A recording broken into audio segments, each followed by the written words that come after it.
女研究员只是给刚捕获的外星生物投喂了食物，却根本没想到这些看似微小的生物不仅具备极强的攻击性，学习和模仿能力更是惊人。他们迅速学会了他刚才的操作，成功打开了防护罩。就在虫子悄悄从容器中爬出的时候，黑姐还完全没有意识到危险。只有一旁的眼球怪注意到了异常，他不断撞击玻璃，试图提醒他，成功引起了黑姐的注意。趁这个空档，吸血虫迅速爬至桌面，悄然潜入黑姐的水杯，并在其中产下了大量虫卵。此时正在固定罐子的黑姐对此毫无察觉。经过此前一段时间的观察，她自认已经掌握了这些外星生物的习性，警惕心也逐渐放松。而此时那只刚刚产完卵的吸血虫已经钻进了黑姐的三明治，所幸一名同事及时赶到，用镊子将虫子重新夹回容器。黑姐感到十分困惑，她明明记得自己关好了防护罩，这东西到底是怎么逃出来的？她完全没想过虫子竟能自行开罐，庆幸没造成严重后果。黑姐正准备重新密封罐子时，同事通知舰长召集全体会议。他固定好吸血虫容器，随手拿起水杯就向外走，但刚刚被同事打断之后，他完全忘了固定眼球怪的罐子。正是这个看似微不足道的疏忽，后来为整艘飞船带来了毁灭性的灾难。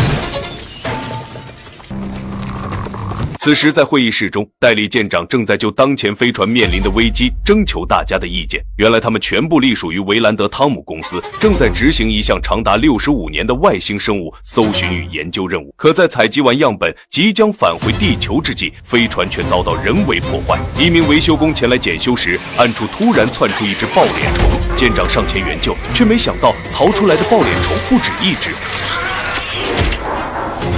不久后，两人被送入医疗室，医生尝试用手术刀移除抱脸虫，却惊讶地发现这种生物的血液竟是强酸，它瞬间腐蚀了舰长的颈部。舰长很快不幸丧生，众人不敢再冒行动，只好将已被寄生的维修工和抱脸虫一同放入休眠舱，计划返回地球再处理。但他们并不知道，抱脸虫其实只是载体，异形幼体已在宿主体内孵化和吞噬。一夜之后，众人震惊地发现那名维修工已被开膛破肚，显然有什么东西从他体内破胸而出。医生推测抱脸虫不畏低温，并在其体内植入胚胎，最终孵化成熟撕裂宿主。尽管还不清楚孵化出的生物究竟是什么，但毫无疑问，它极度危险，必须尽快捕获。Wait, how big do these things get? 就在代理舰长还在陈述事态时，黑姐感到口干舌燥，刚拿起水杯，却被旁边一名维修工粗鲁打断。他突兀的举动让他感到不适，也打消了他喝水的念头。代理舰长一再强调事态严峻，但因缺乏威信，根本无人认真倾听。就在这时，一名年轻维修工被食物噎到，情急之下顺手拿起黑姐的水杯饮用。最终，安全主管老黑站了出来，他再无法容忍众人散漫的态度。飞船上已有2人丧生，外星生物失控，内鬼尚未找出。他要求所有人集中精神，提交最近1周的执勤表，必须揪出内奸，控制外星生物。会议结束后，一名维修工带着徒弟进入引擎间作业。年轻人突然身体极度不适，老师傅刚想提醒他别瘫在地上，却见他满手是血，惊恐地望向自己求助。